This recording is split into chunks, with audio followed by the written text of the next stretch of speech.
Okay, hello everybody, and thanks for the invitation. We will talk about the CTO case, and especially the devices Elong and Expressman from APT. I'll talk about two patients. One is an antegrade case, and the other one is a retrograde case. Do not hesitate to interrupt if you have any question. So it can be interactive. So the first patient was a 59-year-old male with hypertension, smoking patient, without any significant history. And during a routine medical visit for hypertension, he was asymptomatic. The EKG was normal, but the echocardiography showed a moderate depressed LVEF around 40%, and he had a SPECT showing autoreceptor apical ischemia around 50% of the LV mass, with ventricular premature beats on exertion, so he was admitted for coronary angiography. Here you can see the first shot. So we have a short CTO of the mid LAD just after the main diagonal branch. It appears with the proximal cap, which seems to be tapered, not that much calcification, and there is an ipsicollateral coming from this huge diagonal towards the distal part of the LAD, but also another channel to the distal part of the right coronary artery, which seems to be occluded. Here you can have also the appreciation of this epicardial channel from the diagonal towards the PDA, which seems to be interventional. Highly tortuous, but maybe CC2. This is the right coronary artery, which is a dominant one, very calcified, and with a tight stenosis on the PL branch, which is a small vessel, and there is a chronic occlusion of the ostium of the PDA, which seems also to be quite short. So we have a young patient asymptomatic with ischemic cardiomyopathy with moderate LV dysfunction and a two-vessel disease of low complexity with a JCTO score of 0, maybe 1 if we take some calcification. That's not really certain. So the whole team discussion stated that the myocardial vascularization was deemed necessary, preferably by PCI, given the low complexity CTO and asymptomatic patient without any diabetes. So the first procedure was the LAD CTO by radial access. You can see that there was absolutely there is not that much collateral from the right to the left system. So during the rest of the procedure, only injected into the left system. The proximal cap seems to be tapered. The CTO is short.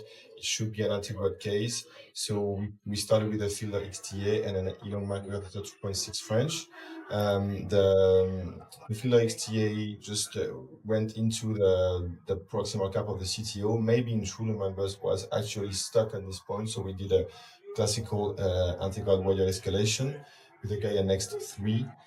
Which went smoothly towards the distal part of the LAD, and by manipulation with the Gaia 3, just small deflection and rotation, the Gaia stays really straight into the vessel architecture, so doesn't form any knuckles. So we are quite confident we are in the true lumen. We push the Elong microcatheter by rotating counterclockwise, like Dr. Ovas said. And after pre-dilatation, we have these results. We put a stent, performing a pot, a kissing, distal optimization technique, a report, and this is the final result.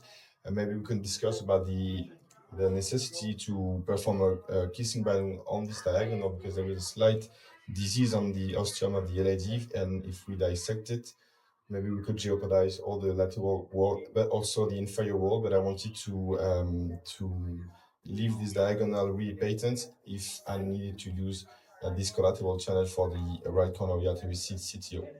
Which balloon in the diagonal? Sorry? In the diagonal, which balloon? I think it was a 2.5. No, just regular balloon. I think it was a 2 or 2.5. I think. So this case was. Let's say not very difficult, but classical one, just to know how to use the devices. The second procedure was a PDA, and you can appreciate the result on the LAD, which is not bad. And so the PDA seems to be quite short, but maybe too small occlusion.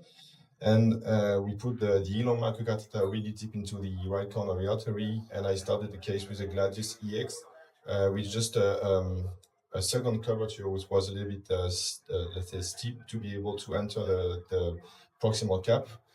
The gladius went inside the vessel architecture, but I couldn't go any further. I was assuming that it was because I put a very steep curve. So I tried to rotated and push the Elong microcatheter inside the CTO body and de-escalate for a filter XT, which actually gets stuck here. So I removed all the Elong and went for a parallel wire with a Gaia Next 1. It actually went out of the vessel, surprisingly, but the Gaia Next 3 really went straight forward toward the distal PDA.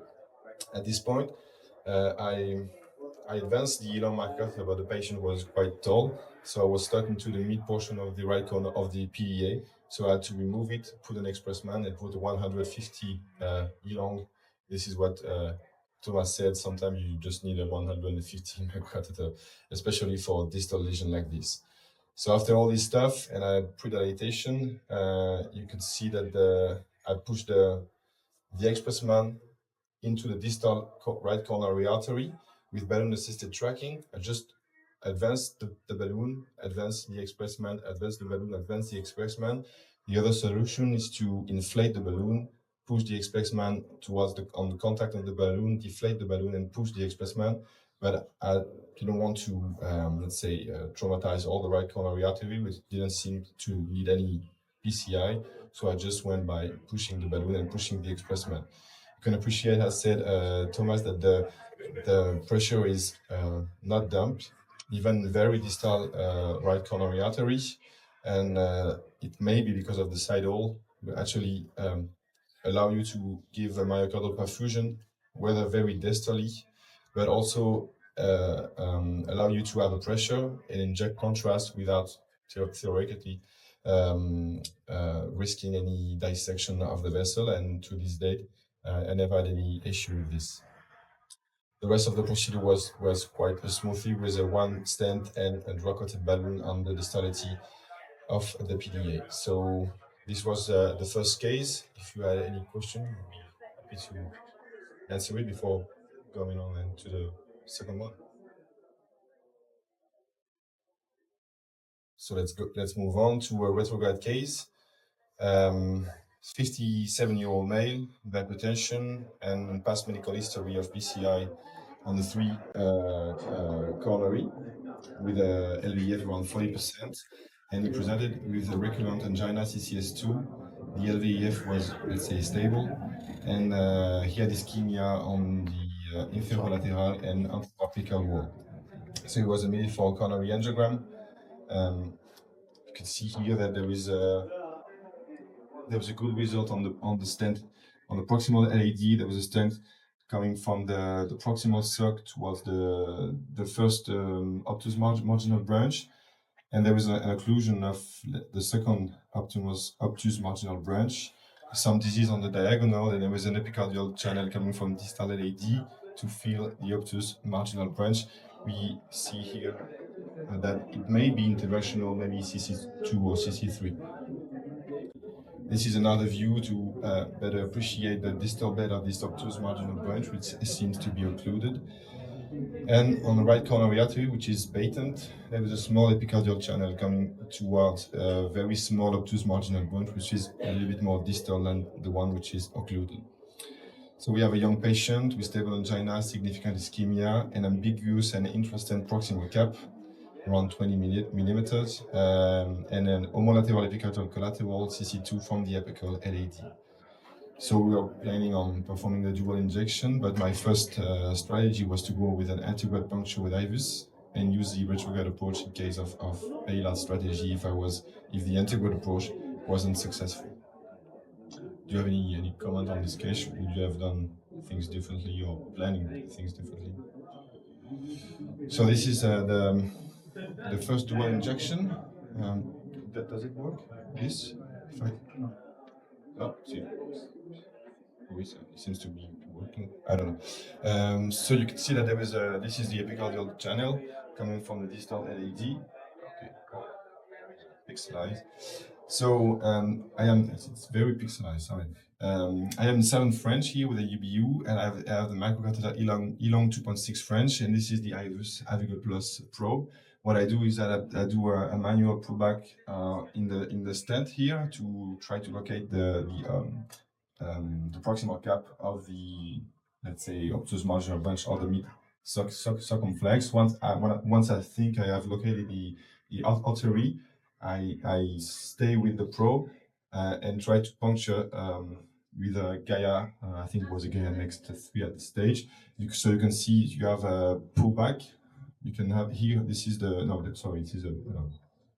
We go down the vessel. So we have the Gaia here, who actually go out of the stent, and here seems to be like the obtuse marginal branch. I was quite confident that the puncture was on at least in the architecture vessel. This is what I got just after that. So I was quite happy because you can see that the distal tip of the Gaia is moving with the distality of the vessel. Unfortunately, when I pushed the wire, so it just went out of the vessel, and so I decided to push a little bit the Elong inside the stent and to de-escalate with maybe a cyan G wire or something like that, who actually maybe went into the true of the very small marginal branch, but it seems to be like there was some kind of perforation or something like that. So I stopped manipulating this guide wire. And what I wanted the branch I wanted to wire was the one above it. So I went into with a parallel wire escalation with I think another Gaia next 3 to be able to wire the one which was above, but it was a failure. At this stage, maybe one could have viewed that we could have used a dual lumen microcatheter, passed it through the stent strut and tried to wire the obtuse marginal branch, but this is not what I've done on this day. So at that point, I decided to switch for the retrograde option. And with the Elong microcatheter inside the left system, I put the cyan blue inside this epicardial channel towards the obtuse marginal branch, and wire it with a CTO-03. Do you use other guide wires for the epicardial channel? No, only the CTO-03, or maybe a cyan black. So you can see that the CTO-03 finds its way towards the distal cap. And at this point, I switched the microcatheter for a lowest profile microcatheter. The other thing is that it's less traumatic on the epicardial channel, but you will see that once we are on the distal cap of the vessel, then you have a lack of support. So it has to be a compromise. Once I'm in the distal the distal cap, I do a tip injection, which confirmed that the first wire was on the dissection plane, and I try to cross maybe true to true with a Gladius EX, who actually went pretty smoothly into the first stent of the obtuse marginal branch. So I was quite confident that this wire was in true lumen, which facilitate the rest of the case, because at that point I'm not used to externalize straight into the guiding catheter into the left main, but more to put an extension to be sure not to be in a dissection and to compromise the left main. But now I have all my system inside one guiding catheter. So I perform exactly like Thomas, and learning is in repetition. So we perform a tip-in. So we bring an antegrade Elong microcatheter inside the UBU, and with a retrograde caravel microcatheter, I just pushed a Gladius EX 300 centimeters, which facilitated me the manipulation, and actually went pretty smoothly inside the curvature of the UBU. And it was quite easy to enter the microcatheter. And what to do next is to remove gently on this scene the caravel microcatheter, which is actually here. Let's say I think it's here. Yeah, it's coming back. So you need to get back the caravel microcatheter, which is no, it's here, I guess. It's difficult. And yeah, it's here. And once the cadaver microcatheter is back, then you have to push on the Elong microcatheter, and this is the antegrade microcatheter. The cadaver is here. There is a guide wire that connected from the Elong here to the cadaver, and then you just have to push the Elong inside the marginal branch, which was done here. Do a tip injection. Be sure to be in the vessel structure. Check the collaterals and predilate. And this is the first result, which is absolutely ugly. So I don't know what have you done at this point. Maybe stop, let the vessel heal, or continue the case. I decided to continue the case.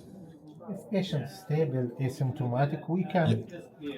We can defer. If patient stable, Yes, chest patient was pain, stable here. we can continue the case. Okay, we continue. Yeah, this is what I've done because after so much struggle, I didn't want to stop here. So I put on a guiding extension catheter. I'm sorry, this is very pixelized here. Here it's okay. So to be able to open the struts of the previous stent, put one stent here, perform a kissing balloon, and this is the final result at that time. So I decided at that point to stop because the flow was normal on all the branches, no complication on the epicardial channel, and maybe this could be, let's say, dissection coming from above that may be healed during the time. So the patient came back 1 month after the procedure. The result is quite good, but you could see that there was still some disease on this marginal branch here, which was significant with FFR and DFR, so I decided to put another stent here to be able to complete the procedure with a good result. So this was the case.